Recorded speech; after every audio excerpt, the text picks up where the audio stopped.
I had no idea it was even possible for pale skin to have this kind of like glowy luminosity to it. Right up your crack, rubbing your ass with this bar of soap, and then you're putting it back in the dish. You are going to be dragged kicking and screaming into that bathroom, and you are going to be scrubbed. I've got a silky bum now.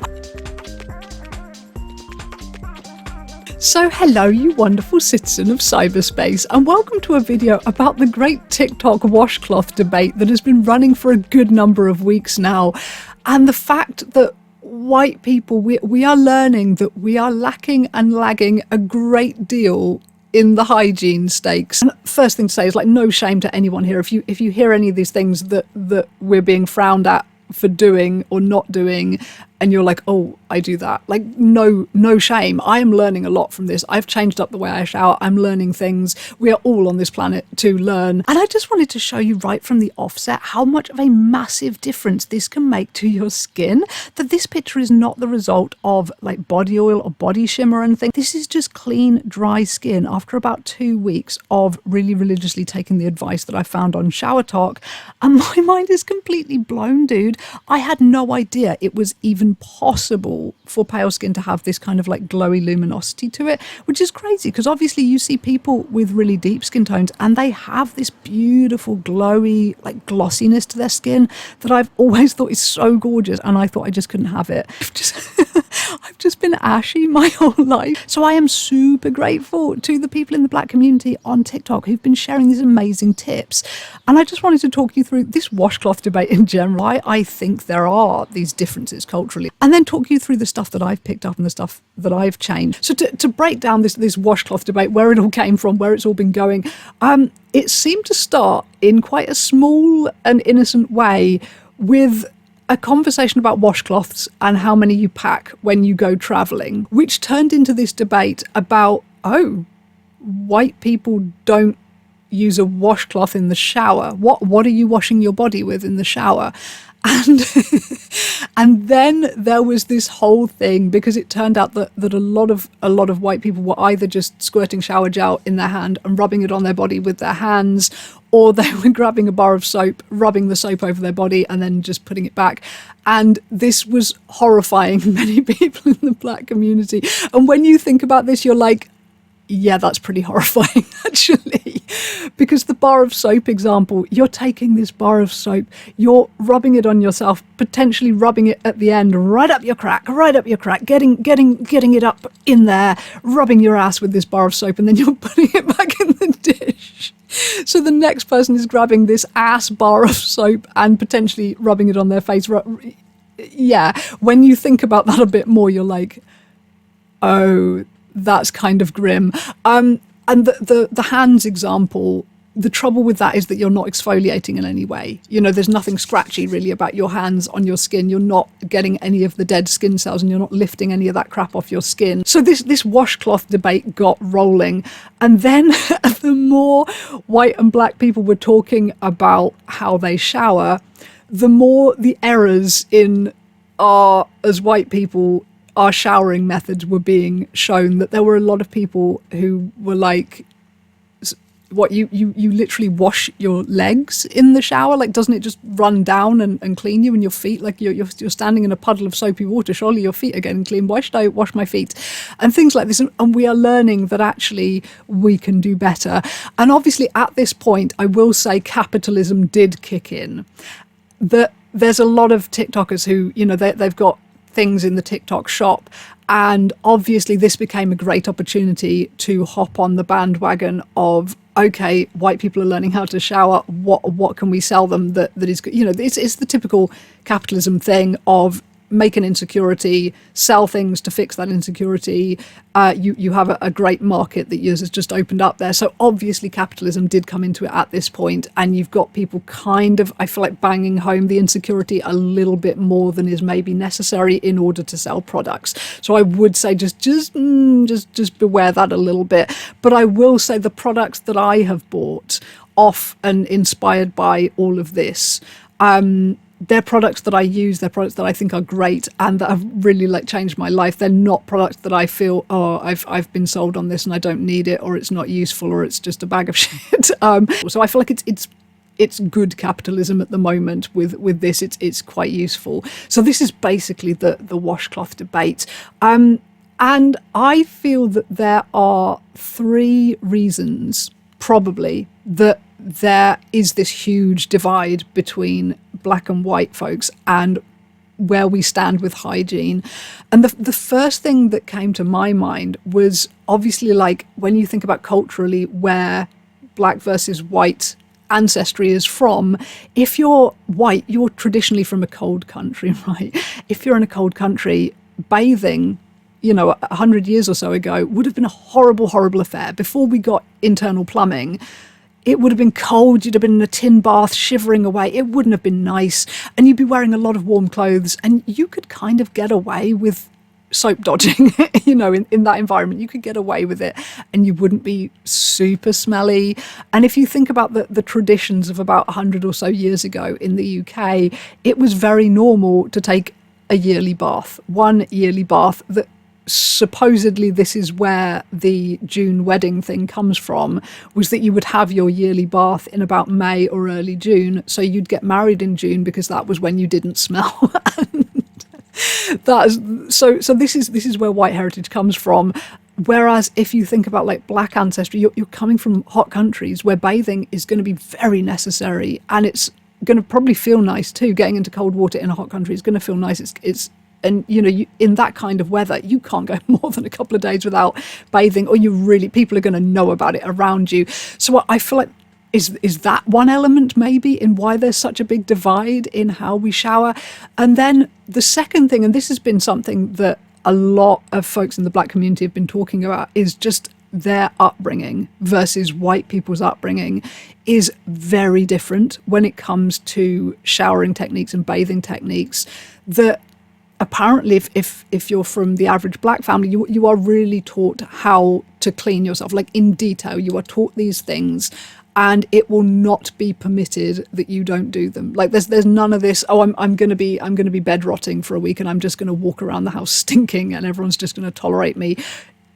It seems like if you try and do that as a kid in the average black family, you are going to be dragged kicking and screaming into that bathroom, and you are going to be scrubbed. You are not going to be allowed to walk around being stinky.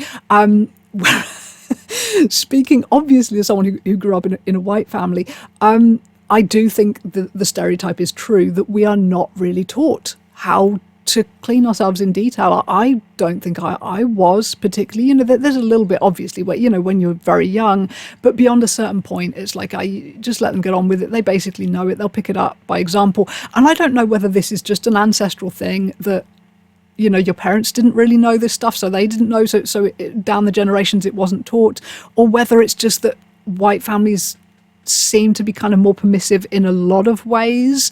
That, as I say, yeah, if you're kind of smelly as a kid in a white family, it seems to be seen as like, oh, it's just a teenage phase, and they'll grow out of it. All teenagers are a bit smelly, they'll grow out of it, don't worry about it.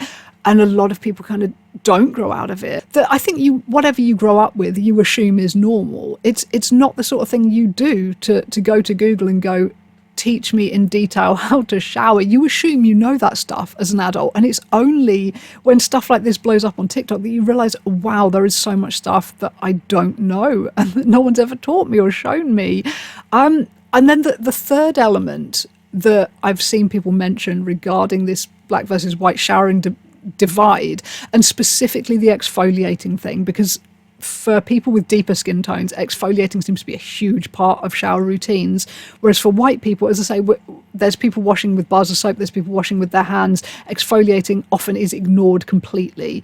And that seems to be down to the ashiness factor, that if you've got a deep skin tone and, white skin cells build up on your skin, you're going to look dull and you're going to look ashy, and it's going to be noticeable. Whereas if you're kind of pale, white skin cells building up on your paleness, it doesn't show. So you don't realize, oh my God, I'm covered in dead skin. You don't know this stuff because you don't see it. So and there's probably more factors than this. So if there's more stuff that has occurred to you about why there is this huge debate, that would be interesting to hear about. I do think the elephant in the room can obviously be the racism element. When it comes to some particularly older white folks, they seem to have this really bizarre view. And I heard this mentioned ages back in a TikTok story about this old racist woman in a hospital who was saying that she felt white folks didn't need to shower as much because like white skin is inherently more pure or something. It's like, what the fuck? Aside from being revolting, this makes no sense, because speaking as someone who went to a lot of outdoor festivals when I was younger, and I'm very pale, we look filthy very quickly, pale people. The mud gets in the little cracks and it shows, and so you do need to be bathing if you're pale, because you're going to look filthy if you don't. Like, what are you on about? So those are the factors that I've picked up on with why there's a difference here. But tell me if there's other things that you've picked up on. So moving on to the things that I have learned from the TikTok washcloth debate myself, obviously the bar of soap thing, which I will say I've never been a bar of soap in the shower person anyway, because I find that bar soap dries my skin out like crazy. And I have to say that, yeah, the ickiness has occurred to me of just, yeah, that's been up someone's crack and now it's back in the rack. And I've always been more of a shower gel person. I will say I think I was guilty of the not washing legs thing. Like, I would wash my legs if I was shaving my legs, you know, shower cream and all of that, like I would use to shave, but it wouldn't occur to me, yeah, you should be washing that shit. So I'll hold up my hands and say, didn't occur to me naturally. But when it comes to the exfoliating thing, that's the main thing that I have really learned, that I've always been a bit weird about exfoliating in the shower. When I was a kid, this is terrible, but I literally used to use a pumice stone, you know, those stones that you use to rub the dry skin off your feet. I used to use one of those all over my body, because at some point as a kid, I'd done the thing where you scrub in the shower and all that grey grotty stuff starts coming off your skin, like all the dead skin cells start rolling off in this grey gunk, you know. And once you've seen that, I think you never recover from that. So I've always been quite, or I thought I was quite a good exfoliator in the shower. However, I have since realised that what I used to do, whereby I would basically, like, I would have showers in between, but I would only really do like an exfoliating shower round about once a week, and then I would get all of this like grey stuff coming off my skin, and I would feel, yeah, I've done a really good job because all this crap has come off my skin. It feels super silky, and now I'm good for like another week. I've kind of learned by trial and error that this is maybe not ideal, and that actually if I do kind of like a medium exfoliate pretty much every time I get in the shower, I don't get the grey stuff coming off, because I'm lifting off smaller amounts of skin in between. And actually, if you're reaching this place where these great big lumps of grey shit are coming off your skin, you probably should have been exfoliating before that point anyways, is how my skin goes anyway, because I do think everyone's skin varies. And, you know, if you're using fake tan, stuff like that, obviously you're going to be exfoliating less because you don't want to lose your tan, things like that. But what I have gone over to, I used to use these kind of Turkish shower mitt things. And I do think they're good in terms of the scrubbiness, but the ones I've been buying anyway have not been very well made. I tend to find that my fingers go through them within literally about 2 or 3 showers, and they fall to bits, they disintegrate. So I've gone over to these Korean shower mitts. It seems to be basically the same material. They're just squarer and bigger. I get the extra large ones because I've got really quite big hands. And they seem to be better made. They have not been disintegrating on me, which is great. But they're really, really like scrubby material. And all the crap comes off your skin and you feel so silky. And the thing that has been striking me, when you see people who've got really deep skin tones, they always have that gorgeous glossy glow to their skin. And I always thought you can't, I thought for one, that was natural. Like if you have a deeper skin tone, you're just going to glow. And now I'm realizing actually, no, you kind of have to put some effort into that, or it's going to go ashy on you, because the dead skin cells. And the reason that we don't have any kind of glow is because we don't know, we're not exfoliating enough. And the more I've been exfoliating and moisturizing, the more I found wow, there is, like, my skin feels so soft for starters that I'm dying for someone to give me a back massage, because I feel they're going to be amazed by how soft my skin is. And I've been finding that you do get this slight sort of little bit of glowiness to your skin. And I will say, I have not yet got into like body oils and body sheens and all of this kind of stuff that I'm intrigued. This is the next step I need to take in all of this. But yeah, you get glowier and you get glossier, and if you're very pale, you can have, to a degree, this glossy glow about you, which is really quite cool. And then the next thing has been moisturizing. I would only really moisturize my legs after shaving. I never thought about moisturizing my whole body, so I have bought myself this gigantic tub of American Dream Oudh Dark Amber. It's kind of almost gender neutral in how smoky and earthy and all of that it is. So I like this one because it doesn't really clash with pretty much any of my perfumes. That if I go for a feminine perfume or a masculine perfume, it's not going to really clash.